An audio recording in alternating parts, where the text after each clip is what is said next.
सेवा research foundation में आप लोगों का स्वागत है। और आज हम बात करेंगे, बहुत ही कॉमन बीमारी है, आम कम से कम एक दो पेशेंट तो हम लोगों के क्लिनिक में डेली आ ही जाता है। इस बीमारी से रिलेटेड आज उसी चीज़ को हम समझेंगे जो आप लोग या फिर कोई भी एलोपैथी या फिर अदर पैथी के पास जाता है तो फिर उसका एमआरआई, तो फिर एक्सरेज, तो फिर वो गले में पट्टा लगाना, इस तरह का बहुत सारा केसेस ऐसे पेशेंट के साथ आता है। तो आज हम उसी बीमारी से रिलेटेड बात करेंगे कि ये बीमारी एक्चुअली होता क्या है और इसके क्या क्या आप मेडिसिन होम्योपैथी के पर्सपेक्टिव में अगर देखें तो इसको जहाँ पे 10 से 12 हफ्ते लग जाते हैं क्योर होने के लिए अदर पैथी में, लेकिन होम्योपैथी में हम इनको कम से कम 2 से 3 दिन में इसको क्योर कर सकते हैं। रिलीफ तो हम एक दिन में ही कर देते हैं। तो आज हम बात करेंगे उसी बीमारी से रिलेटेड जो जिसको आम इसको अगर होम्योपैथी की लैंग्वेज लिया जाए तो इसको सर्वाइकल रेडिकुलोपैथिक के नाम से जाना जाता है।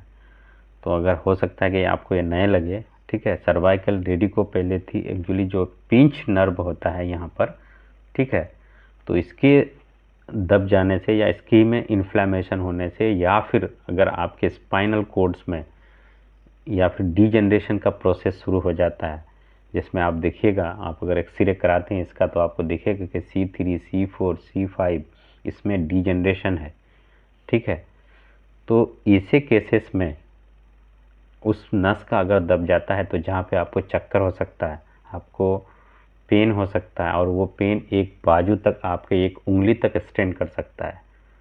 अगर यहाँ से वो दर्द स्टार्ट होता है और एक उंगली तक एक्सटेंड करता है तो आप समझ जाएंगे जो पिंच नर्व है उसी की बीमारी है, या फिर उसको दूसरे भाषा में जो रेडिकुलोपैथोलॉजी कहते हैं, पैथी कहते हैं, सर्वाइकल रेडिकुलोपैथी कहते हैं, वो दूसरे नाम से जाना जाता है। और इसको अगर अक्यूट केसेस है, अक्यूट इन सेंस ये कम किसी भी उम्र में हो जाता है, ऐसा कोई बात नहीं है कि पुराने लोगों में होता है या फिर डिजनरेशन हो गया आपको स्पाइनल या फिर डिस्क वगैरह का तो उसमें होता है, ये किसी भी जनरेशन में होता है।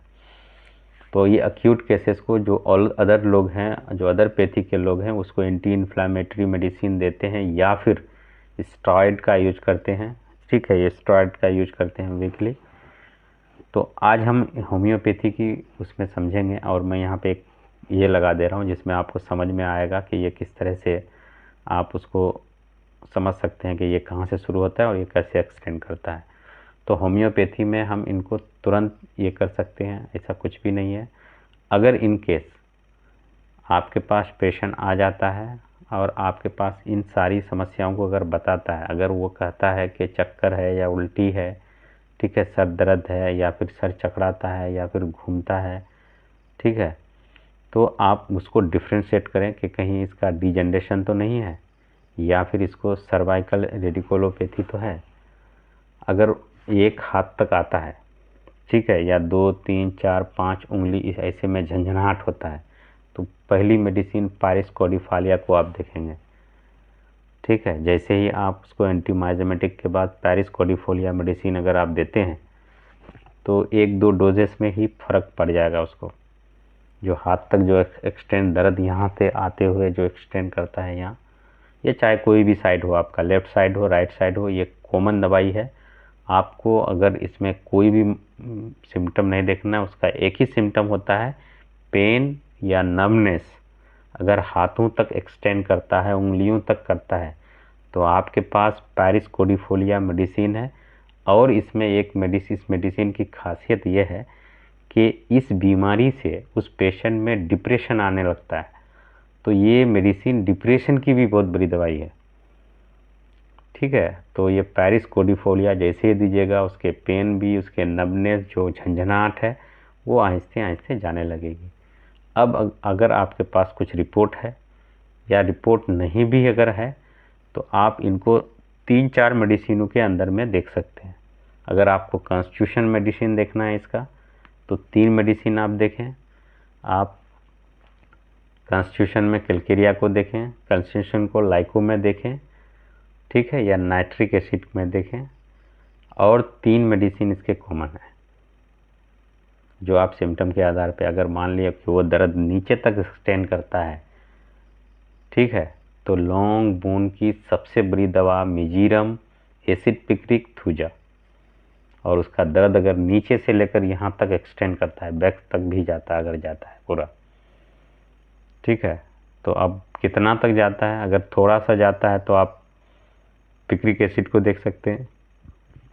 मेजीरियम अगर बड़ा एज तक जाता है तो आप मेजीरियम को देख सकते हैं। नहीं, अगर पूरे इसमें यहाँ से लेकर यहाँ तक अगर जाता है, बंदा मोटा तुलतुला है, ठीक है, आप थूजा को दीजिए। तो पैरिस कोर्डिफोलिया एक कॉमन मेडिसिन है। उसके बाद देखें आप लाइकोपोडियम, या फिर किसी भी पेशेंट का आता है वो मरीज, किसी भी मेडिसिन का बनता है, उसका जो भी उसका जो भी कॉन्स्टिट्यूशन बनता है, अगर उसके हिसाब से आप दें, आप बिलीव नहीं करेगा कितने केसेस हम वहीं पर क्लिनिक में ही उसको रिलीफ करवा देते हैं। हमारे क्लिनिक चलने का मतलब यही है कि हम 90% केसेस ऐसे होते हैं हमारे जो अक्यूट होते हैं। अब वो नहीं कि वो कैंसर लेके आए या टाइफाइड लेके आए तो वहीं पे हम छुटा दें, ये नहीं करते हम। और हम दावा भी नहीं करते हैं, और दावा करना भी नहीं चाहिए इंसान को, ठीक है। हम मतलब कोशिश ये करते हैं कि 90% केसेस, चाहे वो फीवर का हो, पेन का हो, होम्योपैथी मेडिसिन से ही क्लिनिक में 2 घंटे 1 घंटे में, कुछ कुछ तो ऐसे होते हैं कि उसको 10 मिनट में फ़र्क पड़ जाता है, ठीक है। तो हम लोग वहीं पे उसको सेटल कर लेते हैं, फिर मेडिसिन आप ये दे सकते हैं।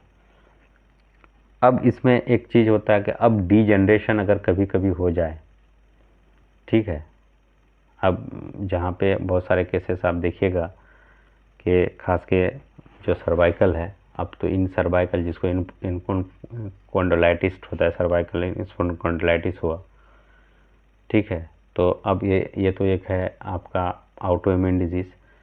तो होम्योपैथी में ऑटो इम्यून डिजीज़ को एक सिंगल मेडिसिन से ख़त्म नहीं किया जा सकता है।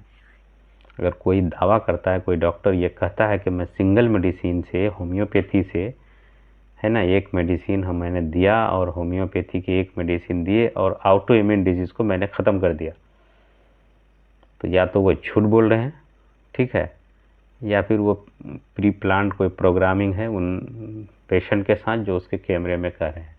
क्योंकि हम लोग भी प्रैक्टिस करते हैं, 50 पेशेंट 100 पेशेंट डेली देखते हैं, अब तक हम लोग नहीं कर पाए हैं। अगर कोई किए हैं तो मेरे मोबाइल में मेरे जो चैनल है उसमें आके वो कमेंट कर सकते हैं, मैं कोशिश करूँगा उनसे बात करने की, ठीक है। क्योंकि होम्योपैथी को ऐसे सीडो साइंस में रखने की वजह भी बहुत सारी है। ऐसे नहीं रखा गया है कि उसको एक सीडो साइंस में रखा गया है। पहले होता होगा, पहले के लोग किए होंगे, लेकिन अभी तक नहीं। हम लोग जितने भी केसेस हैं सिंगल मेडिसिन पे, अगर कोई ये दावा कर देता है कि हमने ऑटो इम्यून के सिंगल मेडिसिन पे ठीक किया विदाउट कोई भी मेडिसिन, तो और भी मैं आने वाले दिनों में ऑटो इम्यून के एक सीरीज ही लेके आऊँगा, हर एक चीज़ पे सीरीज बनाऊँगा मैं ऑटो इम्यून का, थायराइड का। और उसके बाद मैं फिर बताऊँगा कि होम्योपैथी में जो हार्मोन थेरेपी है आप कैसे करेंगे, बड़े बड़े केसेस को कैसे डील करेंगे। तो इस चीज़ पे भी हम चर्चा करेंगे। आज हम सिर्फ इसके रिलेटेड, हम जो नर्व है, जो पेन है, उसके रिलेटेड हम दिए आपको। देखिए ये मेडिसिन जैसे ही लीजिएगा 1-2 दिन में ही आपका सारा ये जाने लगे। हाँ, इन्फ्लामेशन है तो कुछ कुछ चीज़ें आप कंटिन्यू कर सकते हैं इस मेडिसिन में। मगर ये आपको जब कीजिएगा, आप कुछ एक्सरे वगैरह कीजिएगा, उस रिपोर्ट में अगर दिखा के नहीं, अगर पाएँ जो पिंच नर्व है उसमें अगर आपका इन्फ्लामेशन है, इन्फ्लामेशन कंडीशन है, तो उसके लिए फिर आपको एंटी इन्फ्लामेटरी ड्रग के तौर पर वहाँ पे आप साइलेसिया को यूज करें, जो आप बायोकेमिक यूज करते हैं। आप उसको देंगे तो कुछ दिनों में ही देखिएगा कि वो ऐसे ऐसे इन्फ्लामेशन ख़त्म कर देगी।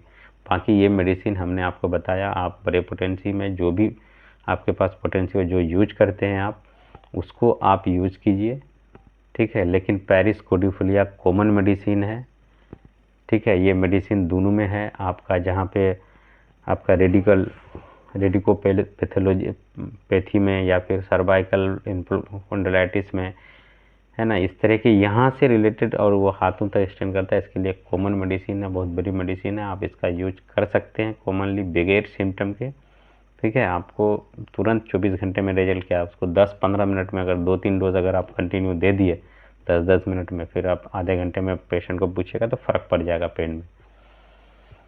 तो ये था आज का वीडियो। हम कोशिश करेंगे कि सब पर अच्छा से हम एक सीरीज लाएँ। बहुत सारा लोग डिमांड करते हैं कि इस पे बनाए, तो एक सिंगल चीज़ पे वीडियो बनाना इतना आसान नहीं होता है, लेकिन हमसे जो होगा हम कोशिश करेंगे कि आप लोगों का रिप्लाई के जवाब दें और वीडियो को हम बनाएं ताकि आप लोगों तक फैले पे स्पेथी का प्रचार प्रसार हो सके।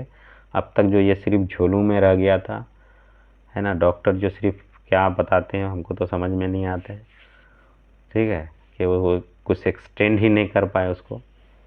और मैं कोशिश करूँगा कि इसमें एनाटोमी, फिजियोलॉजी और जो एलिमेंट्री पैथोलॉजी है होम्योपैथी के, ठीक है, जो पढ़ते हैं, जो BHMS में पढ़ाते हैं, उन सारों पर वीडियो मैं बनाऊं और मैं कोशिश करूं आप तक डिलीवर के लिए सही जानकारी, ऑथेंटिक जानकारी मैं दूं जो अपने क्लिनिकल बेस्ड है मेरा। ऐसे में किताबी बातें नहीं, किताब में बहुत कुछ लिखा हुआ है, आप किताब में जाइएगा तो किताब में ही रह जाइएगा, ठीक है। आपको प्रैक्टिकल किताब में तो ये नहीं बताया ना कि पेशेंट आपके पास क्या क्या आके कहेगा, ठीक है, पेशेंट आपके पास क्या क्या कहेगा ये किताब में कुछ भी नहीं लिखा हुआ है, ठीक है। उसने जैसा, देखिए आप, मैं एक चीज़ आप पे यहाँ पे बता दूँ, क्योंकि ये वीडियो का विषय नहीं है, फिर भी मैं इसमें ऐड कर देता हूँ। जितने भी बुक में लिखे हैं, ठीक है, वो सारे लोग अपने एक्सपीरियंस बेस पे लिखे हैं। चाहे वो क्लार्क को लीजिए, आप एलन साहब को लीजिए, नेस को लीजिए, जिनको लेना है, वंगर जिनको लेना है आप, विलियम वोरी को लीजिए, जिसको भी लीजिए आप। और क्लार्क साहब ज़्यादा इस पे लिखे हैं, अपने क्लिनिकल बेस पे लिखे हैं, बहुत सारे लोग लिखे हैं। उसने जितने भी लिखे, उसने जैसा उसने देखा उस सिम्टम को आधार बना के दिए हैं। तो ऐसे कोई नहीं कह सकता है कि एक मेडिसिन एक पर्टिकुलर में ही लगेगा। एक मेडिसिन किसी की जान भी बचा सकता है। इसमें हमने आज तक कभी भी एक केसेस हम करेंगे फिर कभी चर्चा जब मौका मिलेगा, तो कि हम एक मेडिसिन को ऐसा हम देखें कि जो इम्पॉसिबल चीज़ है वो पॉसिबल हो गया। तो हम उसका भी एक वीडियो लाएंगे, हम देखेंगे उसको, कोशिश करेंगे हम बनाने के लिए। थैंक यू, धन्यवाद।